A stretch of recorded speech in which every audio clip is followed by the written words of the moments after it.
की बात है। एक गांव में रमेश नाम का एक आदमी अपनी पत्नी शारदा के साथ हंसी खुशी एक घर में रह रहा था। शारदा माँ बनने वाली होती है और कुछ दिनों बाद वो एक बच्ची को जन्म देती है। शारदा की बेटी बिल्कुल काली पैदा होती है, पर शारदा और रमेश फिर भी उसे बहुत प्यार करते हैं और उसका नाम मुस्कान रखते हैं। एक साल बाद शारदा को एक बेटा होता है जिसका नाम वो नकुल रखते हैं। नकुल जब 2 साल का होता है तब शारदा की तबीयत बहुत खराब हो जाती है और उसकी मौत हो जाती है। अब कैलाश बेचारा अकेले ही दोनों बच्चों को पालने लगता है। धीरे धीरे समय बीतता है और मुस्कान 5 साल की हो जाती है। मैंने तुम्हारा और नकुल का स्कूल में एडमिशन करवा दिया है। अब तुम दोनों कल से स्कूल जाना और खूब मन लगा कर पढ़ना। मुस्कान और नकुल बड़ी खुश हो जाते हैं और अगले दिन से स्कूल जाने लगते हैं। मुस्कान अपनी क्लास में जाकर सबसे आगे बैठ जाती है। ए लड़की, तुम कौन हो? पहले तो इस क्लास में नहीं देखा। मेरा नाम मुस्कान है, मेरा आज ही एडमिशन हुआ है। नाम मुस्कान और शक्ल ऐसी कि सामने वाले की मुस्कान गायब हो जाए। चलो जाओ और सबसे पीछे जाकर बैठ जाओ। तुम्हारी ऐसी काली शक्ल देखकर मैं पढ़ा भी नहीं पाऊंगी। मुस्कान बेचारी बड़ी उदास हो जाती है और पीछे जाकर बैठ जाती है। जैसा उसने सोचा होता है उसके साथ वैसा बिल्कुल भी नहीं होता। मैडम उसके कालेपन की वजह से उससे बहुत चिढ़ती और उसके साथ बुरा व्यवहार करती थी। ये सब बात मुस्कान कभी भी अपने बाबूजी को बताने की हिम्मत नहीं कर पाती थी, ताकि मैडम उसे मारे ना। पढ़ने में मुस्कान बहुत ही होशियार थी, पर इतनी होशियार होने के बाद भी मुस्कान की टीचर उसे बिल्कुल पसंद नहीं करती थी। एक दिन जब मुस्कान और नकुल दोनों स्कूल जा रहे होते हैं तो मुस्कान गलती से अपनी कॉपी घर भूल जाती है। स्कूल में मैडम जब सब बच्चों को एक एक करके बुलाती है तो मुस्कान की बारी भी आती है। मुस्कान अपना पूरा बैग छान मारती है पर उसे कॉपी कहीं नहीं मिलती। अब वहाँ खड़े खड़े क्या कर रही हो? जल्दी कॉपी लेकर आओ। मैडम जी, वो मैं कॉपी लाई थी और सारा काम भी किया था, पर कॉपी नहीं मिल रही। तुम जैसे बच्चों के बहाने मैं खूब जानती हूँ। आओ अभी के अभी इधर आओ। मुस्कान डरते डरते मैडम के पास जाती है। उस दिन तो मैडम ने अपने पास एक कांटों से भरी डंडी रखी हुई थी। अपने हाथ आगे करो। मैडम जी, मुझे माफ कर दो प्लीज, मैंने सच में काम किया था। मैंने कहा हाथ आगे करो, समझ में नहीं आता क्या? मुस्कान डरते हुए अपने हाथ आगे करती है। मैडम अपनी कांटों से भरी छड़ी उठाती है और जोर जोर से मुस्कान के हाथ पर मारना शुरू कर देती है। मुस्कान बुरी तरह चिल्लाने लगती है और उसके हाथों से खून बहने लगता है।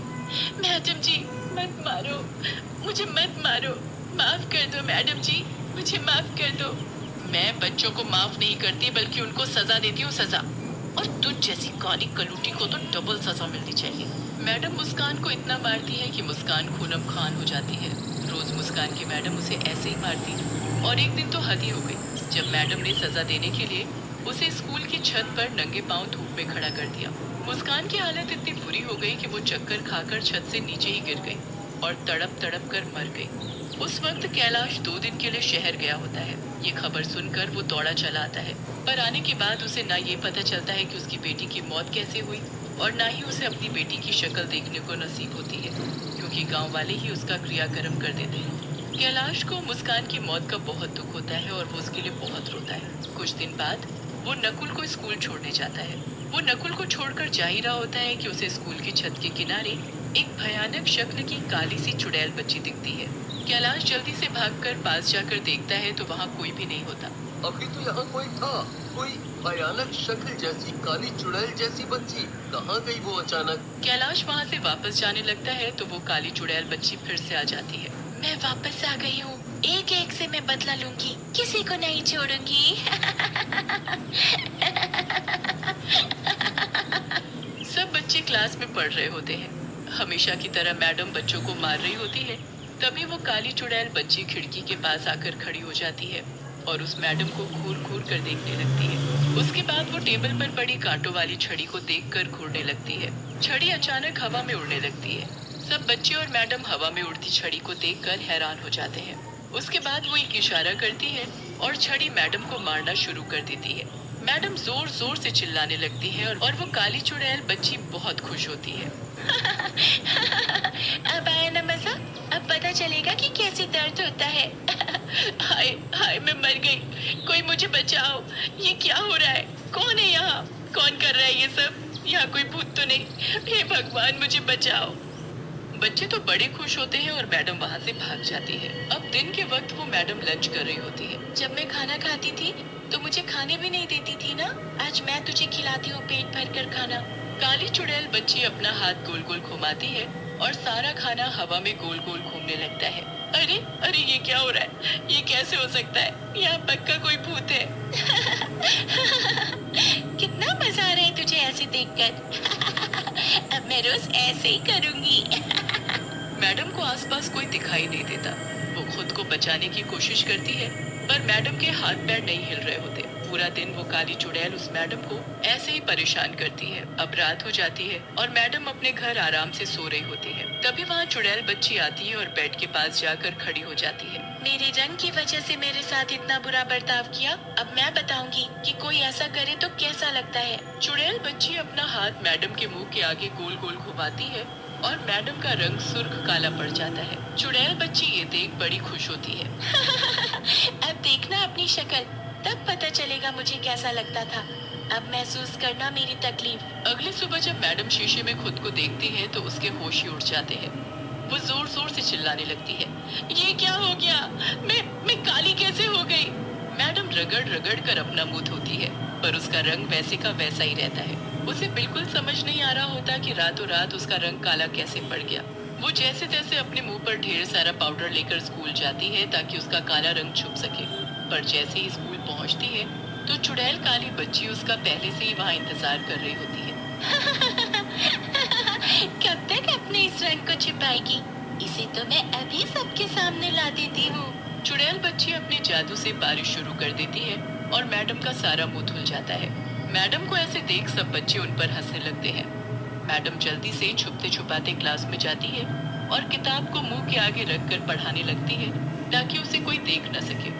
चुड़ैल बच्ची वहाँ भी आ जाती है और जादू से मैडम के हाथ की किताब उड़ाकर गिरा देती है। बच्चे मैडम को देख बहुत तेज हंसने लगते हैं। क्यों हंस रहे हो? तुम्हें उससे क्या? काली हो तो क्या किसी के कालेपन का मजाक उड़ाना चाहिए? चुपचाप बैठकर पढ़ाई करो। मैडम क्लास से बाहर जाने लगती है कि तभी पीछे से एक बच्चा बोलता है, जब खुद मुस्कान के कालेपन का मजाक उड़ाती थी तब ये बात नहीं बताती क्या मैडम को? मैडम उस बच्चे की ये बात सुन लेती है पर चुपचाप वहाँ से चली जाती है और अकेले जाकर बैठ जाती है। वो बच्चा बोल तो सही रहा है, मैंने उस मुस्कान के साथ कितना बुरा किया क्योंकि वो बस काली थी इसलिए। मैडम यहाँ बैठकर अफसोस कर रही होती है और उधर कैलाश छुट्टी होने पर नकुल को स्कूल से लेने आता है। कैलाश को फिर से वही काली चुड़ैल बच्ची छत पर खड़ी दिखती है। आखिर ये चक्कर क्या है? मुझे जाकर देखना चाहिए। वो लड़की कोई और नहीं मुस्कान थी और वो मुझे बार बार इसीलिए यहाँ दिखती थी ताकि मैं यहाँ आकर ये सब देख सकूं। उसके साथ जरूर कुछ गलत हुआ था। तुम चुड़ैल नहीं, मेरी बेटी हो, है ना? तुम मुस्कान हो ना? हाँ पापा। मुस्कान सब कुछ अपने पिताजी को बताती है।